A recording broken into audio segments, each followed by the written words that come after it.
I'm Dr. Kath Cosgrave, and that's Bim. Do you want to?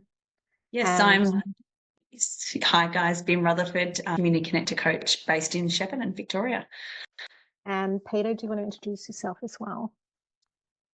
Hi, mine says Film Fantastic Board. That's also not who I am today. Today I'm Peter, and I'm from the Bullseye Hub, and I look after the marketing communications for TrackConnect Day, and I extend that out to these groups to help in any way that I can. But we've got a little bit of a program going, so we'll get into that a bit later.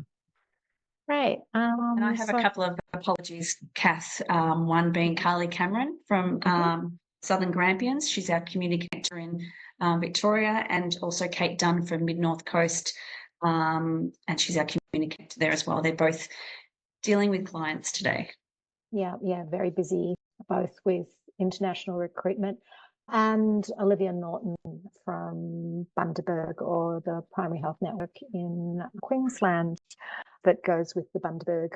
Just to start, I wish to acknowledge the traditional custodians of all the lands on which we meet today and recognise their continuing connection to country, culture, community, land, sea and sky.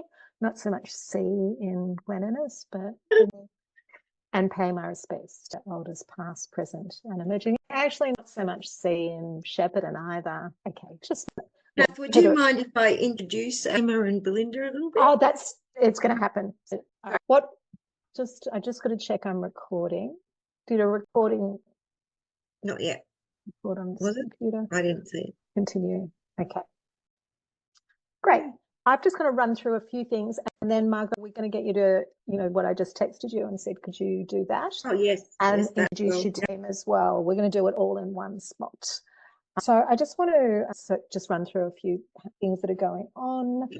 So there's a research project at the moment that's headed by our research lead, Christina Malatsky. Most of you will have received, Emma and Linda know, but others, nearly all of you will have received an invitation, or you've been nominated to participate.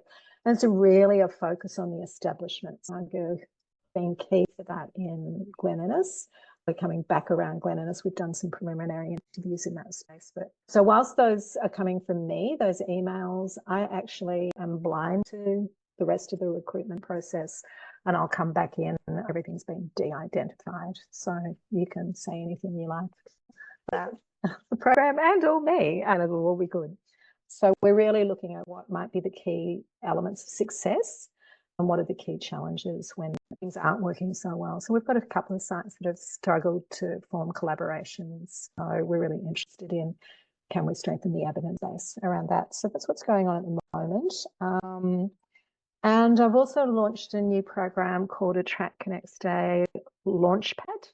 You should have be receiving emails about that. Margot, that's the one I want to do, and jump in on that. That'll help with your training, and then we can talk about what else to add to that to strengthen it for you. But I think that would be perfect for where you're up to, and that nice long time frame and a whole break over summer. So that's mostly what's going on. This is a new format. We're trying slightly shorter, and there's split groups, although we'll think about whether we'll split a group, given it's at the moment it's just Glen Innes. Margot, would you like to talk about what's been happening in Glen Innes and in Inverell, and what you see the opportunities and challenges in that with the welcome experience and to TrackConnect Day, and introduce your team?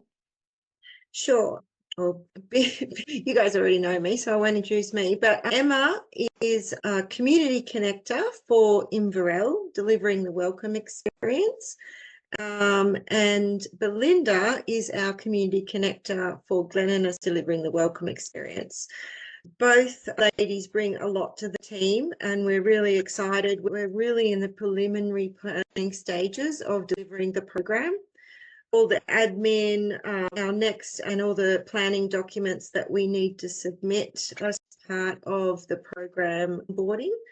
And so we're doing that, but we are also shifting focus away from that for now in the next week to prepare for these co-design workshops. So that's part of the program delivery. And essentially, just to give you a bit more outline of the welcome experience, it's about providing concierge-like services to essential services workers new to the area.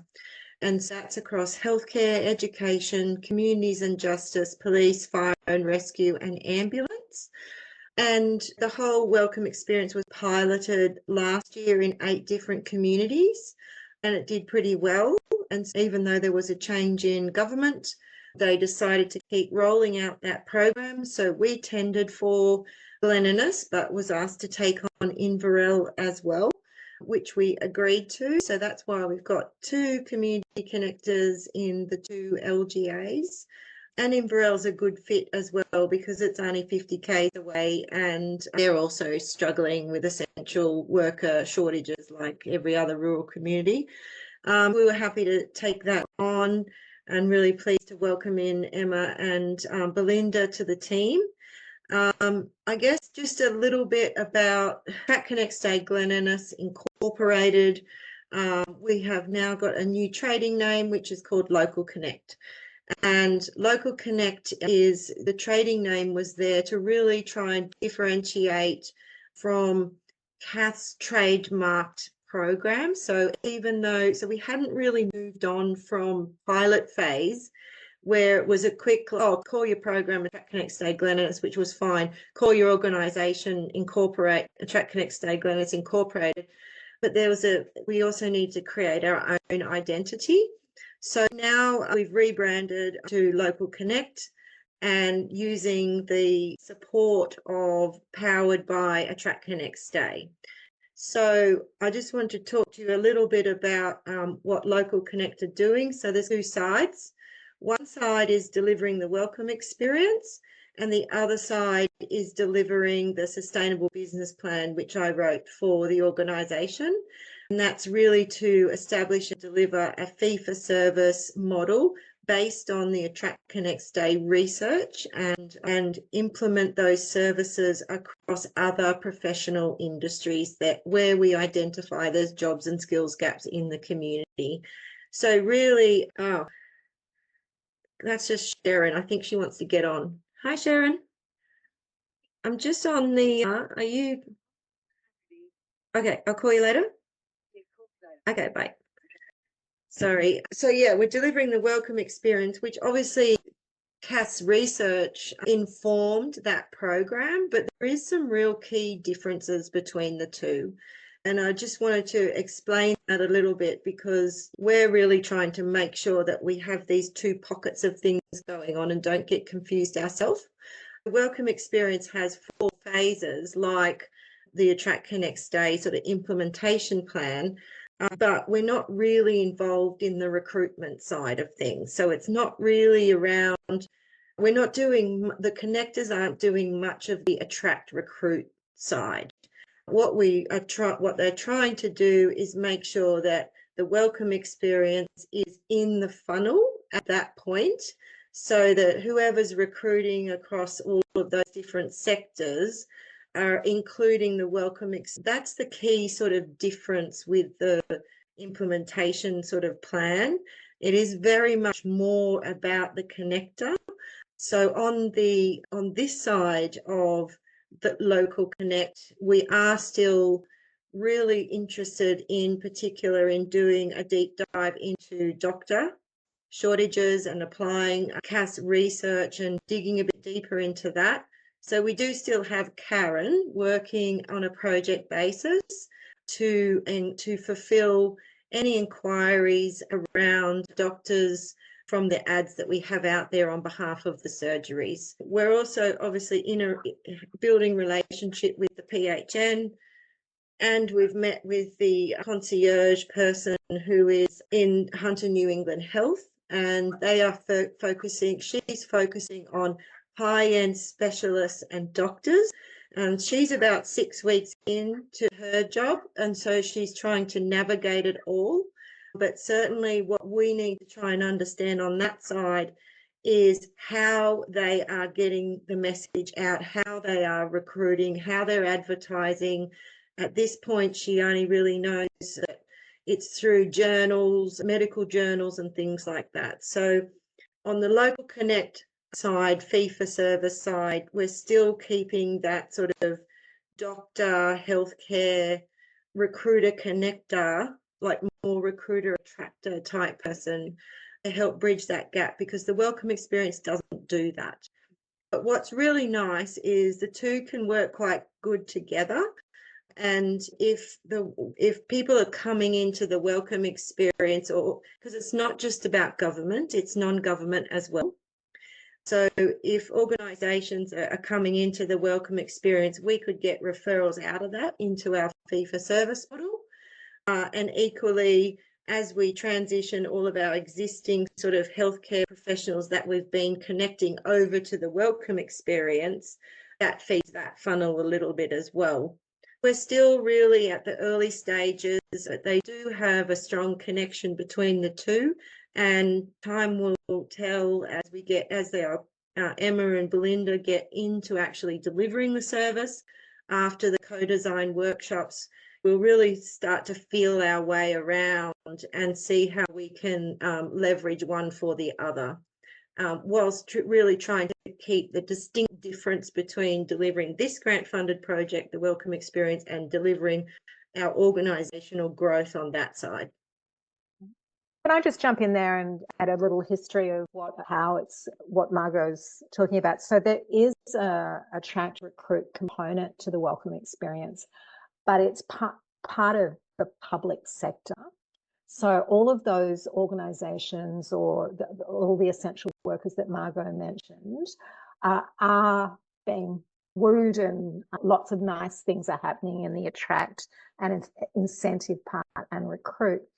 But late last year, they added to the pilot all other essential services, which includes primary healthcare and private education. So this brought in other players that aren't privy to that attract recruit strategy in the public sector. So this is the gap that Margot's identified and knows that it needs to certainly be happening for healthcare, but maybe some other sectors as well that they've brought in. So it is end to end for those working in the public sector, and there's this slight disconnect still between all the sectors that they allowed in and which they deem to be essential, but they're not doing anything about. It's the private sector. Is that right, Margot? That's it. Yeah, that's it. And I think the connectors themselves aren't doing that attract recruit. So there's the welcome experience team run a campaign called Make the Move, and that's supposed to feed the funnel into the welcome experience website and then out to the connectors through their CRM. Yeah, not saying that it's not being done, but our connectors aren't doing that role necessarily, especially for that sort of government side funnel that's already there. But the idea is that they're going out with this campaign, they're pushing people into the welcome experience and then into the LGAs that they're interested in. And it will be interesting how that works, because we're yet to get our area up on their web form, which should be soon, but people can tick more than one area. Yeah, and we haven't been onboarded to the CRM program. If I'm a person filling in the form and I tick multiple areas, that then shoots to multiple people, connectors in different areas, and what do they all start humming around that person? In practice, I'm not sure. I'm seeing a few challenges theoretically, but in practice, we'll really be able to understand how that works and what that service looks like from coming in on the form to speaking with all the connectors in the different areas. Because do you want to speak to 3 different connectors in different areas? Maybe do, I don't know, but it's interesting. It will be interesting to see in practice, Bim, and you will understand what I'm talking about there, because you put in all the systems that you needed to put in, and I'm just not sure the systems are quite there yet to make that a seamless experience for that person who's undecided on the area of choice. Yeah, absolutely. It's something we can talk about at another time as well. But I think with the CRM is really primarily set up for once that person's made the decision and referred from a business, they've been employed by the local hospital in Shepparton, and that is then logged into the CRM, where you've got that element of prior to that about connecting with these clients or potentials from, and not before they've actually made a decision where That's it. where they'd like to go. So yeah, that's something we'd need to speak to Jacob about, and how that sits with the CRM that we've created. I'm not quite sure. That's the Welcome Experience CRM. So Emma and Belinda are going to be just working with that CRM, and then I will be working with your CRM eventually. Once we get fee for service up and running, we'll have to work that through with your CRM. But yeah, we're really lots at to beginning discuss. stages. Yeah, we're really at beginning stages, and when we get onboarded to their CRM, when we've done our co-design workshops, we've done all our planning documents, all that's done, Emma and Belinda will be able to actually start doing the job then, and we have to work out how to feed that funnel outside of locally and through higher level relationships, which we're currently working on the contacts, to try and get in at that sort of when the organisations are recruiting. So at that decide point in the journey of a new to area professional, because the website and the campaign will feed a certain amount, but that's only going to be as good as the targeting and the campaign spend and everything. I've already raised with them, because their main focus is on Sydney, whereas a lot of people move to our area from southeast Queensland, from the Northern Rivers. We might not get the leads as regularly, if you like, as some of the other sites that are maybe closer to Sydney. We have asked them to look at that. We're going to have to work out ways to fill our own funnel as well, and that'll be from our own promotion, but also relationships at that top end of recruitment and attraction, to include us in their job packs and their advertisements and job ads, etc. And then locally as well, there's someone who has moved here recently will come into the Welcome Experience. You might be already here, but you can still come in. So we're just working all of that out and working out, because I'm a bit dubious about how much that campaign machine is going to actually funnel into our area, given our location. Can I ask what the co-design workshops are focused on? Yes, they're mainly focused on trying to understand the landscape of the local community and how we interact and interface with the local community, with the essential services organisations, etc. It's a bit like, here's the program, okay, how can we tailor that to suit each LGA? So that's where it becomes a little bit more place-based. Okay. So, Bim, I'm just thinking maybe we'll do Peter next, and then we'll do a split up. And so what we're going to do is, it's got a bit of a short marketing component to this. Then we're going to break into our small groups. So I'll take Gail and Margot with me, and Bim wants to do some orientation of our new connectors to the extent that they'll be involved. And then Peter can leave us. So Peter, over to you. Thank you. First up, can I just say congrats to Margot and the team for LocalConnect. It looks fantastic. The branding's amazing, and I love the way it's been put across the socials. So, yeah. And just so you know, Margot, I just had someone on LinkedIn who sent me something about providing these services in Glen Innes, and I said, yeah, I don't think it's me that you want, it's this group. So I did a little session with a previous group, which was, I don't know, Kath called it a masterclass. I just called it a familiarization with some of the key channels to activate, and a lot of foundational things like making sure you've got your Google Business Panel claimed and setting up a LinkedIn company page, which is more important even than a web page if you don't have that up and running. But once you've got a web page, and so I think that video is still available somewhere if somebody wants to catch up on Facebook. Yep. Yeah. Then we thought we'd pivot across to, and did you all, I don't know if you were shared the template for a case study. So you are in a perfect position, Belinda and Emma, when you're bringing people on, to be mindful about capturing a case study. So I don't know if you've had experience in doing them before, but I've created a really basic template that might help, which I think Bim is going to either has or Yeah. will share with you. But I might just bring it up now. Oh, and hi, Gail. Hi. Sorry I'm Where is late. it? Hi, Gail. Okay, there it is. So this is the template. Which has anybody created case studies before? You're familiar with them? Yes, I've done that. I used to work for New South Wales Health and NBCJ, so I've done them in both. Yeah, so you've probably got a different solution, but anyway, this was just for people who don't have that, haven't got a template. And I guess when you're first bringing somebody in, it makes it easier to be thinking about capturing that information. Yeah, I really love so- that. That's really awesome. And this is one of the resources that we'll be sharing through the Facebook page, which I'll be talking to the connectors about as well. Yes, like most blogs and what it's dictated by what Google likes to have 800 to 1,000 words. What that says 100, but 800 to 1,000 words. And then you can cut it down for various executions across socials as well. Always recommend getting quotes, do a situation overview, then the challenge and the problems, a couple of paragraphs, getting quotes again, the solution, your product in action, the results, what sets you apart, and then be sure to add a call to action at the end. And like you can cut it down, you can also create a script about it and do a video. And if you've got amenable participants, then you could be talking to them as well.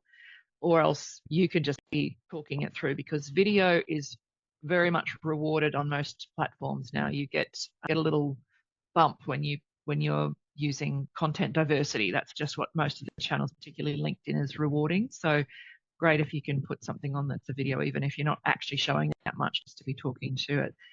They like that. And there's a couple of examples. I don't know, I'll have to probably stop sharing this and share the other one. But on Kath's website, and it's for Shepparton, is a really good example of one in action. So it's structured. There's a lovely BIM.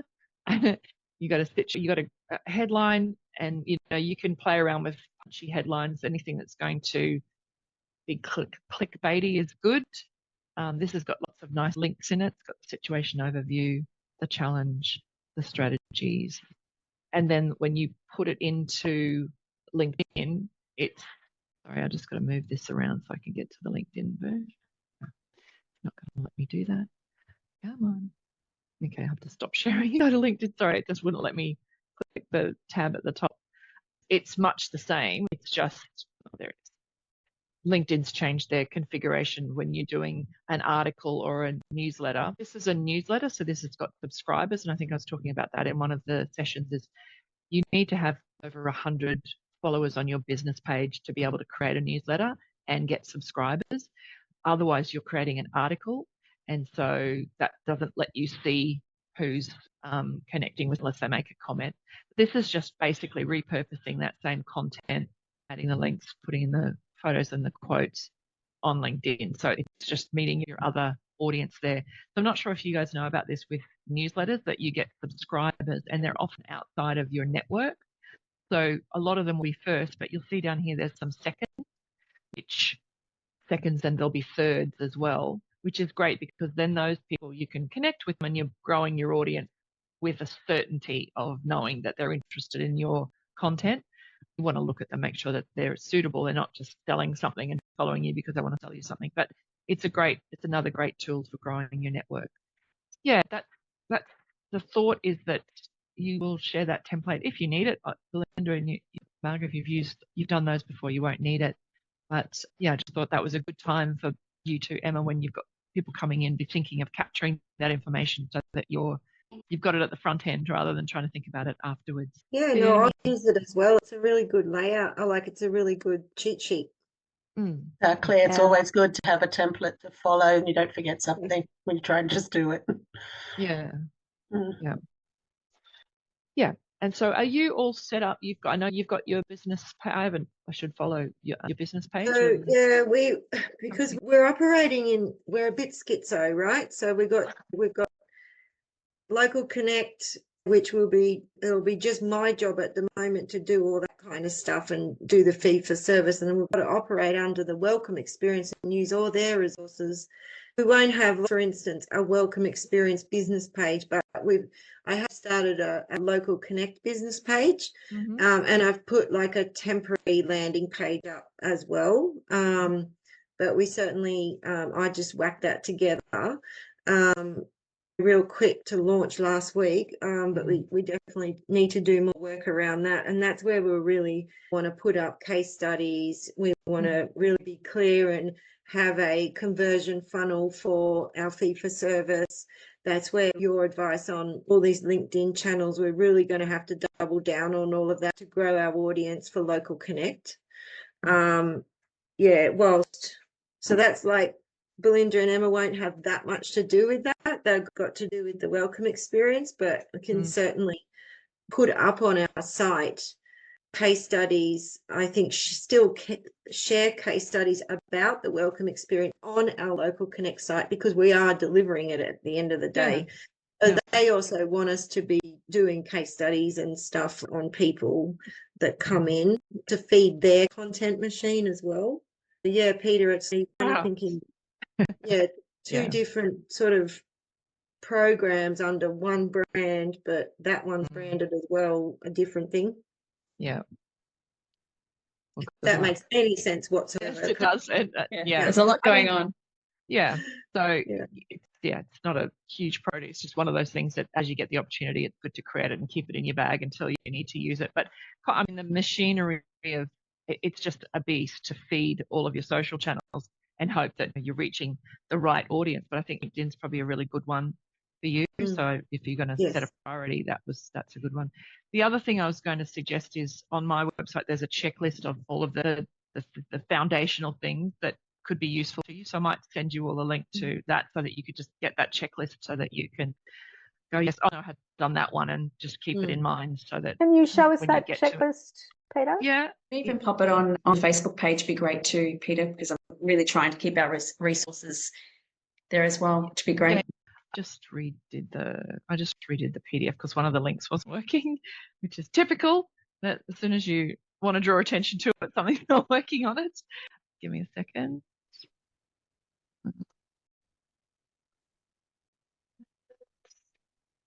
Okay, it's just let me grab that.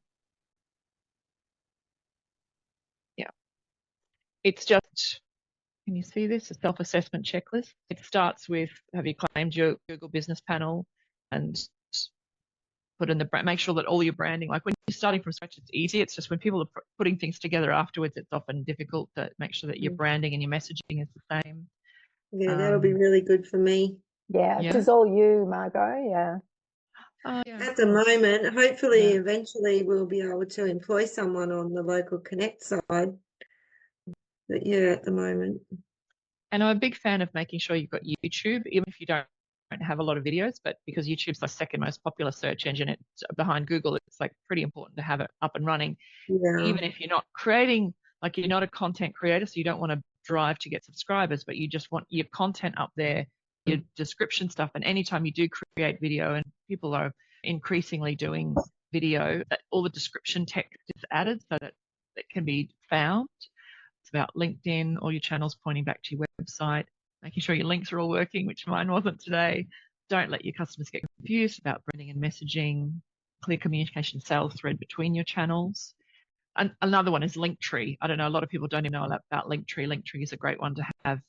It allows you to put more links in Instagram that Instagram allows you to do, but you can use it in other places as well. Building lead magnets. Don't just make your website static. Make sure that you've got more content to be created. That's why I think if you're creating content like a case study or a blog, whatever, you start by loading it onto your website, then you exploit it on your other channels. Call to action, lead magnets, running LinkedIn events so that you can remarket. That's the same with growing your audience through having a newsletter. You're going to boost up your numbers until you get over 100. Sending out emails, doing some automations. It's about content creation. And I'm not an expert in the SEO dark arts, but I know that there's certain things that are really important. So it's about getting those things in place. And then even it's the same, like I said, Linda, about having a template. If you've got a comms planner and you've got activity planned and other things that are relevant to your area, then it's good to just have it planned out so that you know what's coming ahead. Like a lot of people didn't remember Are You OK Day, and that's a couple of clients ago. Oh, we really should have done that, but we didn't do it because we'd forgotten about it. Okay, we should make sure that we've got those things on the calendar so that you're ready.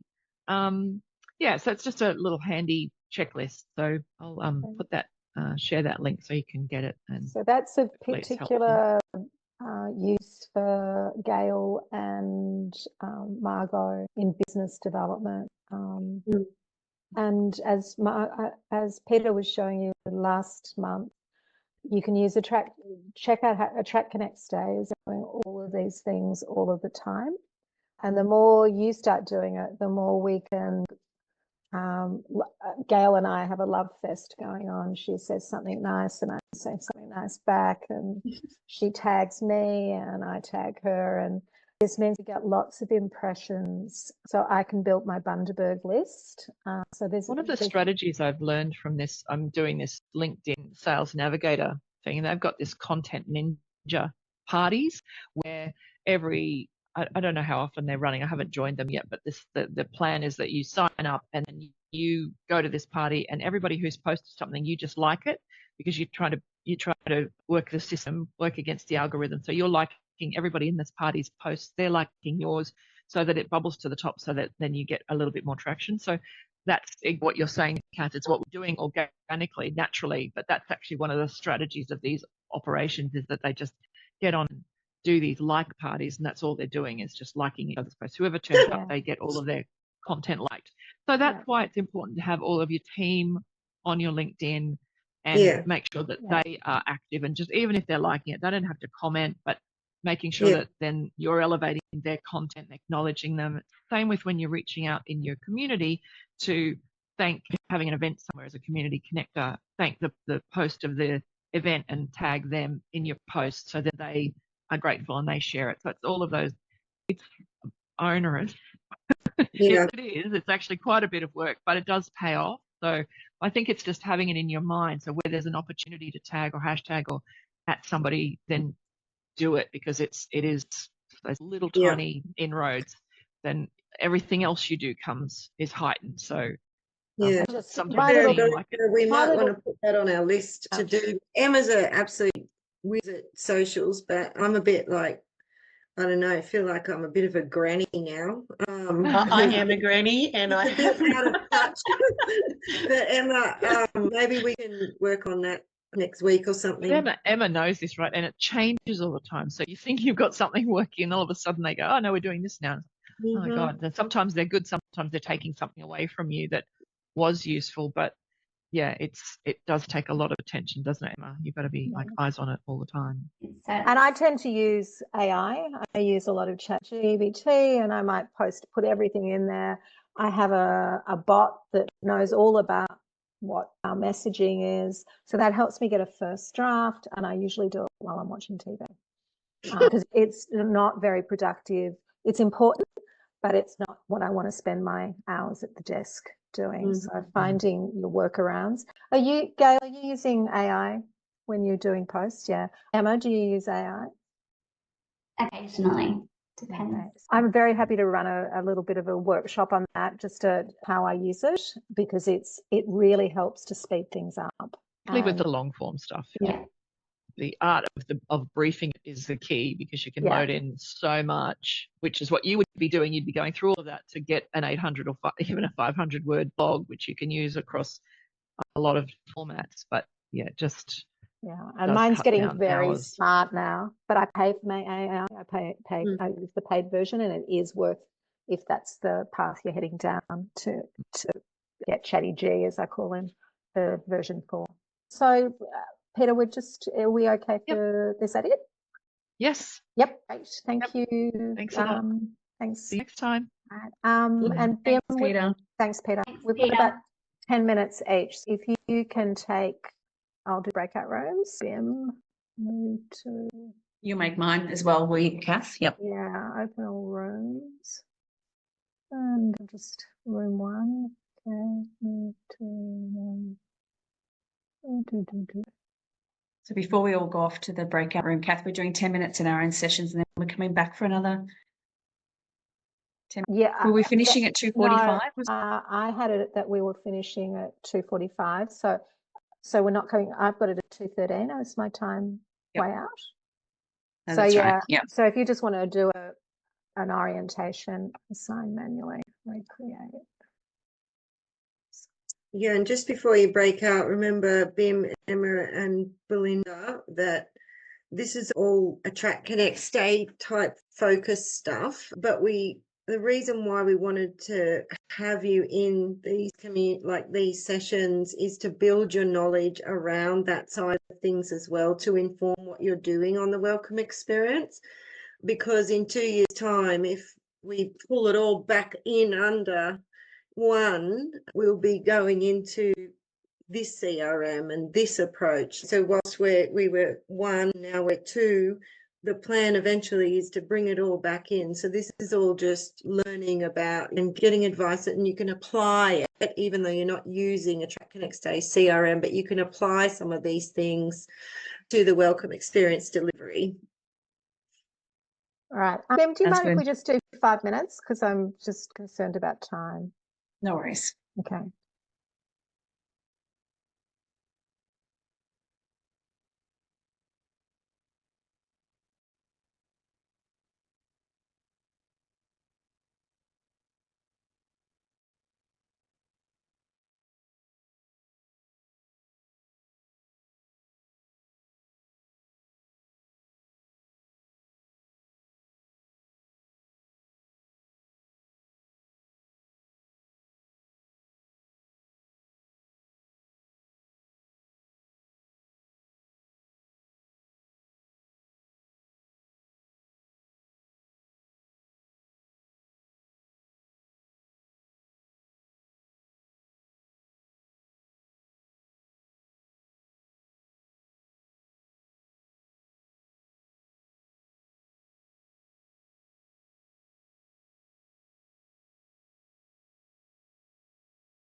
Okay.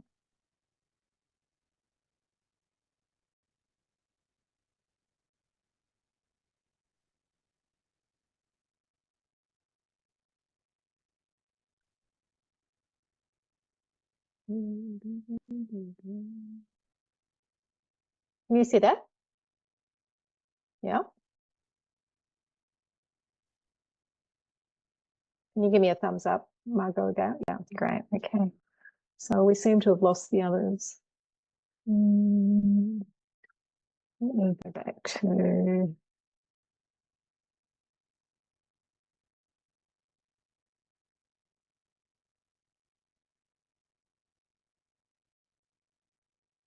Where might they be? Oh, here they Yeah. are. Here you come. Great. All right. Yep. So just Emma and Belinda, we're going to go to 3 o'clock. I've just checked with Margot and Gail if you can't, this is being recorded, but this is in particular for of particular benefit or use for Gail and Margot in their roles. But it's useful for everyone, and it helps you understand some of the evidence base that I'm talking to. I'm just going to run through this. You'll get this slide deck, but right, nothing new here. This is for all skilled workforces that are needing to attract outside of their own region. This is their reality. There's long-term vacancies. Some positions are impossible to recruit. My experience of working in the rural space is large, and all organisations have recruiting processes frequently, and that's the time of reality. So that's the problem we're facing. So this is in the attract side. Why does it matter? Because people can't get on to quality product, quality service, and most managers or owners' job satisfaction is pretty low because of this constant recruiting. It stresses out the existing team because they're asked to do more, and for clients and or patients, we want them to receive a better service or product. So this is about just underpinning this was a PhD study that I did on early career community mental health professionals living in rural and remote settings and working in public health sector. And I started that in 2012, but it's the basis. The findings have then been built on and proven outside of that sector and ongoingly strengthened. So we call it translational research. So we are always evidence informed or evidence based. Evidence informed means sometimes we take a leap and go, knowing what we do, we're going to try this. So we're always innovating in this space too. Just quickly, because some of you have seen this a million times before, in the first 12 months, there's this adjusting period. And usually people, unless the organisations particularly has a very poor culture or team, will stay for 12 months at least. Everybody experiences this rabbit in the headlights when you're settling and connecting new people. They experience it both in the job and in community. And that's when all the things need to be in place, housing, schooling, and that's why it's important that this is as smooth as possible, because if it's not, the seeds of turnover intention get laid way up here, and they start, once they're laid, it's hard for them not to germinate. So we try not to lay any. And that's why it's a 12-month support program. And I assume the Welcome Experience has also got that kind of, it's got this initial focus and then some social ongoingly. Yes, Margot? Yes, good. Yep. So just so you know that people are very focused on the job initially, and they'll put up with some dissatisfaction personally or some social alienation, particularly for the newcomers, but that won't last. And after 12 months, people will start leaving because they're not personally satisfied by the job. So we've got 12 months to get it done. It was a grounded theory like Brene Brown, if you know her research. I'm that type of researcher. So based on the lived experience of people, I theorise what's happening for them. And for turnover is about whether people's personal and professional expectations are being met. So we are responsible as community connector programs for this bottom section. But there's a lot that organisations need to be doing as well. So I'm going to be talking about that more today. So generally, I found that newcomers initially feel alienated. They experience rural communities as welcoming but not inclusive. But if we can get them to say that they tend to have their sense of belonging will increase over time. One of the things that the study found is why people chose to stay, and the differences, there were some significant differences depending on three things: life stage, career stage, and degree of familiarity with place and rural living. And it's really important that you get these three things constantly thinking about them, because it plays out differently. So across the life course, the first group is emerging adults, early to mid-20s. They're highly mobile, experience-seeking and experimental. They come to rural for skills development and support. They're really interested in career advancement, particularly the ones coming from urban areas. They want some flexible work arrangements, and personally, they're interested in pair bonding and to some extent work-life balance.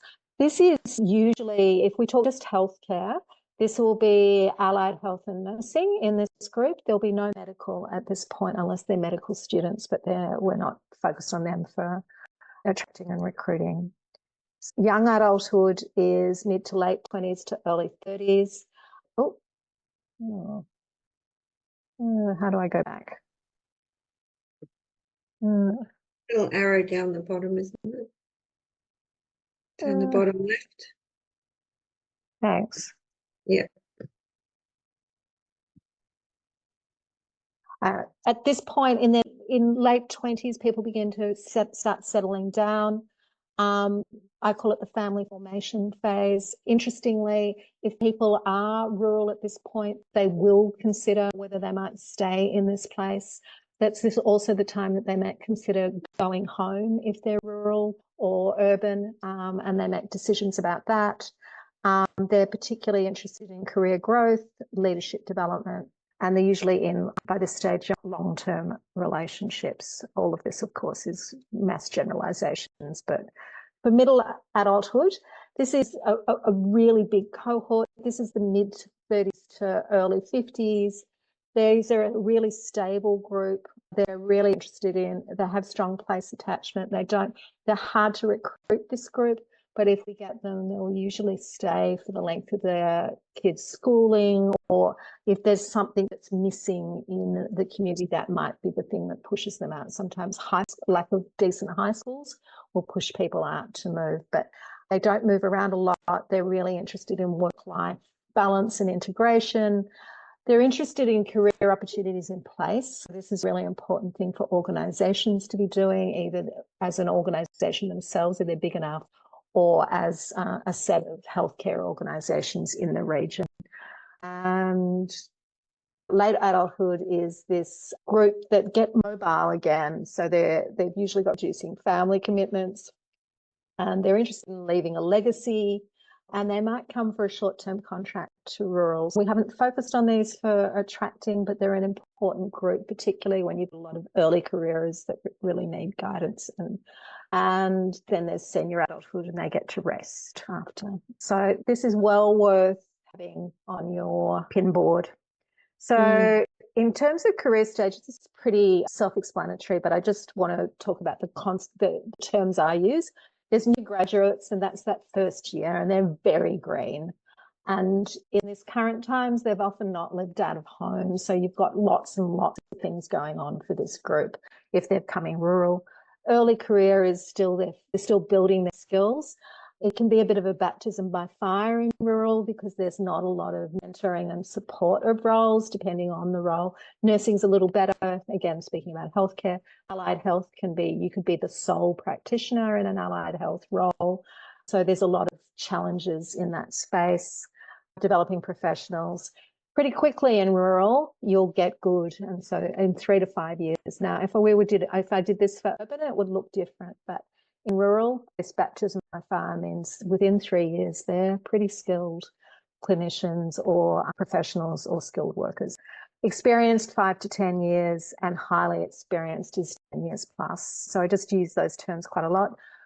Familiarity of place and rural living. Why this is important is because you either need a community connector program or you don't. And if you're locals and you've recruited locally, you will not need them. But just we need to be careful that there is a group of ex-local newcomers who are coming back. We find that they do need support, that they are particularly, all their friends went on and had kids while they didn't, and they went off and got training. So they've come back to their rural town. They may know mum and dad or their brothers and sisters, but their peer group may need some topping up and That's changing. me. That's me. Margot. That's me. Margot. That's Belinda too. Yeah. And they often just go a little bit unrecognised and important to make sure you're capturing those. Other rural newcomers, they're our very best least adjustment to a rural town because they're familiar with rural Australia and rural living. City newcomers need quite a bit of support depending on how much exposure they've had to rural previously or if they have any connections to a particular place.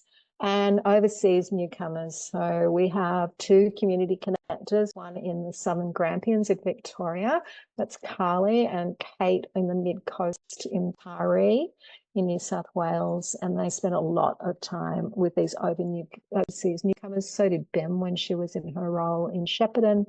On average, we say that these people need 3 times as much support. They need everything. They often come without a driver's license, without a bank account, and they need all the things. Helps if they're coming to that there's a cohort of their community already in the town that can really reduce but their early settlement needs are huge. So watch out for those guys coming down your. Kath, can I just mention in regards to those different descriptions that we have there, we have created a resource around the timeframes that are needed and they are very varied, but they're an estimate of what time would be needed to connect and service those new clients, depending on where they sit in their concept there, and how much time is needed in that first 12 months of their relocation period. So that's one of the resources we have on our Facebook page, and I'll share again for the newcomers as well to the program. So based on all of that, I felt that we needed a person-centered, place-based community focus. This was coming off my research, and we needed a framework to support attraction and retention of rural professionals and skilled workers. So this framework is based on my own PhD study plus recent research in the last 10 years in OECD countries on rural health recruitment and retention. And this is, when we talk about the TrackConnect Stay framework, this is what the framework is. This says if you want to retain staff and attract them, you need to be doing these 3 things all the time. And they're all important for retention. But as you saw, the things in age stage, they can vary depending on what the particular focus is. For example, in the role place, we know that early career really want a lot of access to continuing professional development, mentoring and support. Someone in mid-career may not want anything like that, much support. So it really varies depending on life stage. It's also known as the whole of person retention improvement framework, but these days we call it the TrackConnect Stay framework. So this pink section is what TrackConnect Stay deals with. We're not dealing with the education component or the grow your own strategy, although we genuinely do need to be doing grow your own. But I think this is the urgent problem that we need to be dealing with right now, because you can't train any local people unless you have a workforce. So the World Health Organization says that all interventions should be interconnected, bundled and tailored for the local context. They recommend a whole of community approach, the involvement of community health stakeholders, and so do I. So we're entirely in sync. Based on working with organisations rurally, I then developed the 5 pillars for implementing that framework. So these frameworks attracting a strong pool of ideal candidates, recruiting the best fit candidate, settling and connecting in the organisation, that's good onboarding, settling and connecting in communities. So this is your welcome experience program here. And as Margot was mentioning, she'll be focusing on these things for those those industries and areas that are not being covered by the welcome experience. And stay is that you need to have done all of these things right, and then be really focusing on career progression in place. And so we're still doing quite a bit of work in this space. We've been very busy fixing up these bits first. So this will be the focus in the future. So just putting these together, the important part of this slide is that workplace and organisational, there is a lot of responsibilities for the employers. We're not miracle workers. Sorry to speak frankly, if the organisational culture is shit, it's even if you're doing all the right things in this space, that will trump every single time. If people are miserable in their jobs, then this is not worth doing. And this is Bim and I, when she was working in Shepparton, really did some work to develop tools and resources around this, which has now become the Launchpad program, particularly targeting employers to give them skills to do this better and to attract better. And most people were telling me they had an attract problem, not a retention problem. So I just want to run through 3 case scenarios. Let's just see how we go. And you'll be getting this slide.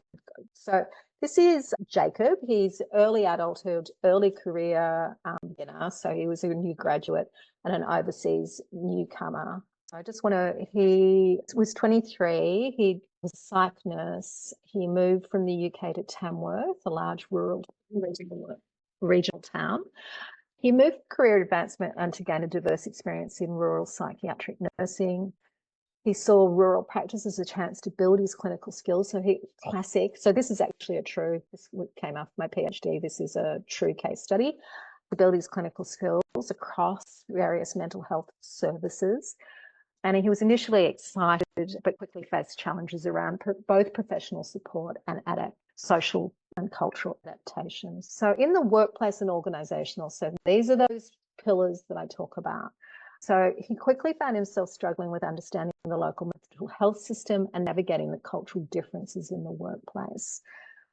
So we would recommend that there was clear communication during the recruitment phase about the rural mental health system and the specific challenges of working in regional Australia. They seem to have been admitted. Expectations levelling is usually, if you're in the attract part, attract recruit part, you would be doing some of that, and that can be the community connector work. Providing tailored onboarding that introduces international recruits to the nuances of the healthcare. This should have happened as he entered into the health system. And so we have a big focus, because we're place-based and person-centred, that everything is really relational. And so we spend a lot of emphasis on what the role of the recruiting manager is, or the line supervisor. And in this case, they should have put in place a mentorship for an experienced mental health professional to help Jacob better understand things. So mentorship is a strong one, and an orientation workshop at the beginning of his employment. So that's the type of things that would sit under here. But for a community connected program, these are the sorts of things so Jacob felt socially isolated, and he was disconnected from the local community. He was so disconnected when I interviewed him. I interviewed him on his last day of work. He drove from Tamworth to Sydney or Newcastle nearly every weekend now, for those of you that know that drive, that is. So we would have recommended that stronger pathways for newcomer workers were in place, and that's why the Community Connector program got developed, because of these types of findings, and that he'd been linked in with local social networks and interest-based groups.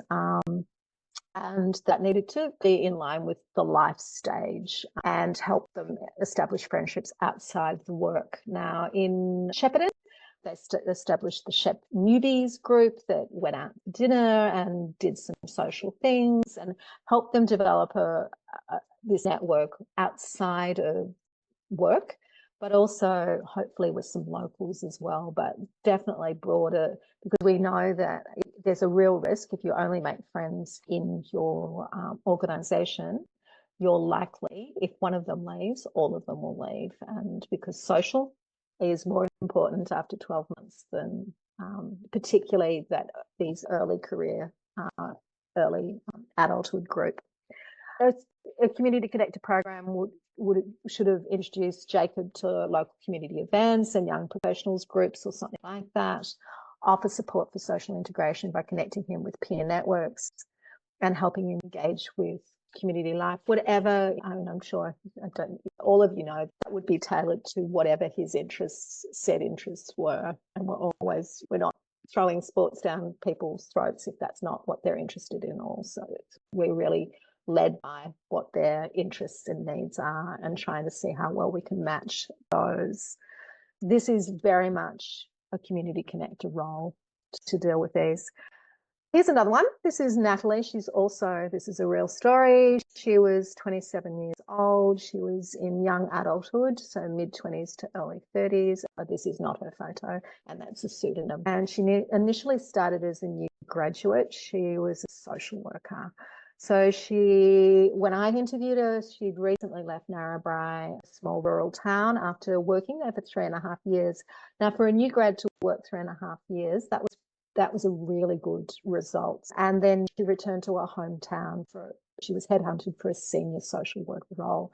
That's almost classic for why new grads and early careers will come rural.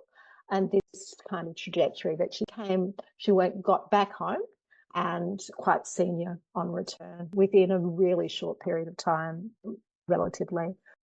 So she moved to Narrabri with her partner for career growth, seeking to build her clinical skills in a rural setting, but she always thought the move was temporary. And you'll find a whole group of those that they've got a specific thing. Life stage is more important and they already know what they want to do and how long they want to stay. I think there's potential to get them to stay another year or so with the right things in place and that we did it well at the beginning.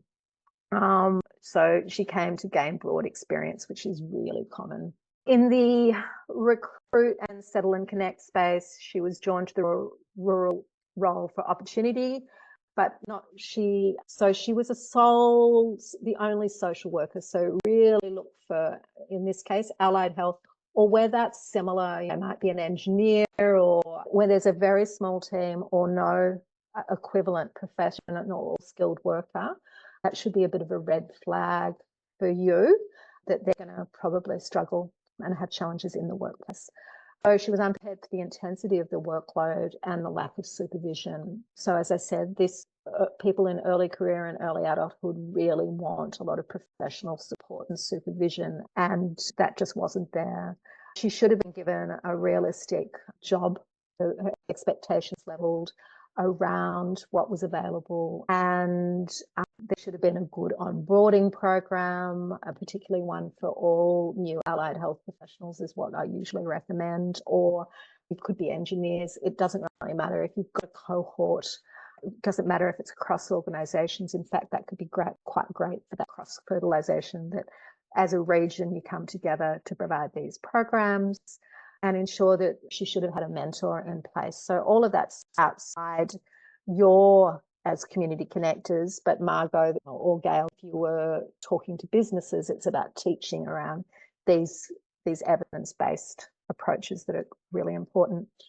In terms of community in place, she had quite low needs, and it's because, she had a partner, and partners are protective. I remember, I think we're quoting that she was so miserable at work, but her partner helped her drink the other half bottle of wine, so she wasn't drinking an entire bottle of wine every night.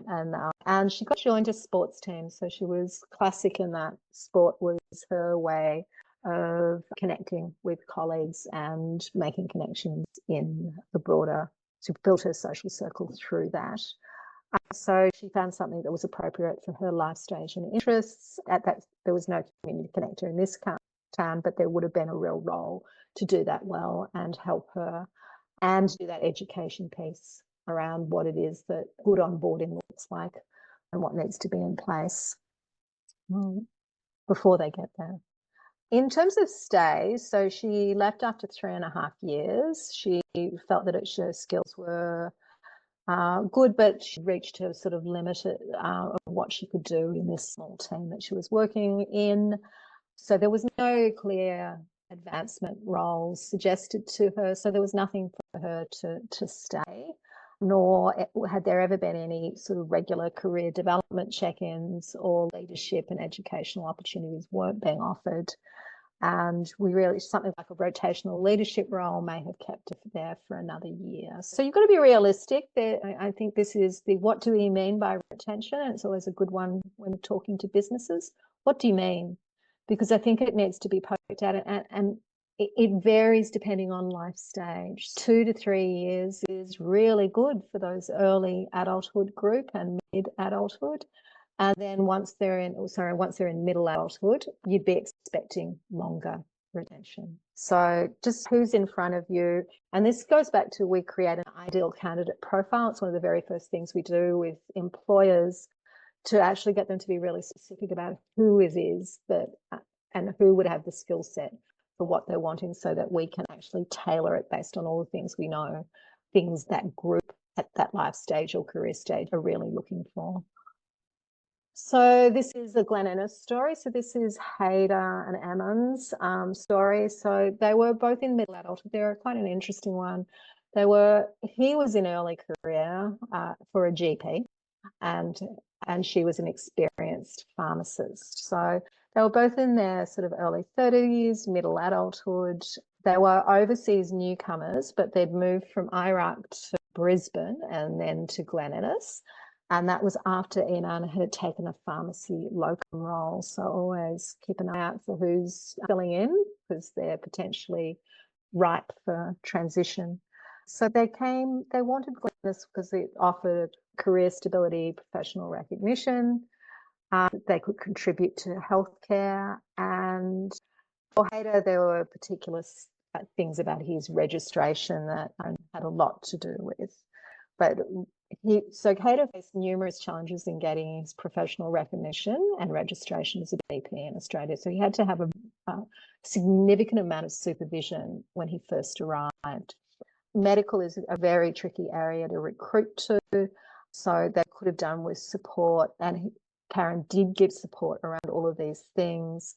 And she used the rural doctors networks, that's the RDN, who are also really valuable if you're recruiting or wanting to support or bring someone to have a look at any of there's a whole lot of funding here, and the RDN staff are extremely good to help you navigate some of the system if you need to. And the organisational part, which Karen was wearing that hat for the primary healthcare service or the medical provider, taking him through the complex registration process. So there were many hoops to jump through, which she successfully worked with him on, with the owner of the medical practice. And so really the more interesting part here was they had very specific needs. So in terms of housing, because they had an under 5 years family member with special needs and a primary school age child, a relocation package was developed that included assistance for securing housing, which Karen found. Particular housing, there was a lot of flexibility over start dates. So just so you know, that suitable housing, the terms were negotiated, and council jumped in from an ask from a TrackConnect stake Glen Innes to keep that house secure, because it had such specific needs, and it was a house that was not on the market. And that was done. Sometimes this is when council can be a friend or others to help secure a very challenging, stubborn to recruit with all these roles, really difficult to recruit. She also helped find solutions for their special needs child, that nannies were put in place. And she supported the schooling and enrolment in activities for their school-aged daughter. In particular, that was horse riding. And all of those, and they joined the Glen Innes newbie social networks. Quite a lot of work went into that family. The more family members were always interested in all members of the family. Possibly you'll hear me say this often.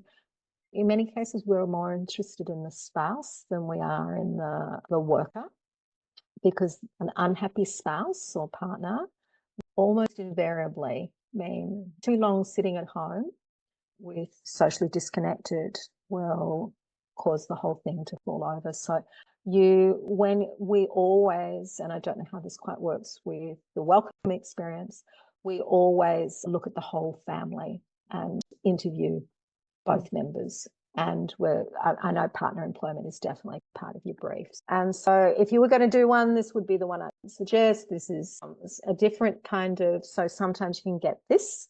So OTs are really hard to find. What would their challenges be? What could be put in place for this group? So these are the type, you need to go through those three things all the time and be thinking what do we need to put in place based on the evidence and strategies we have. So for Glen Ennis, you've done a lot of work already, and Gail, you've done good thinking about what needs to be in place here too. But this kind of, these layers of who am I dealing with and what are they likely to need will help you provide a service that meets everyone's needs but is tailored for the particular context. It's this type of tailoring that's really important. I'm going to stop there, so I will share that. We're at time, but any questions before we finish? Okay.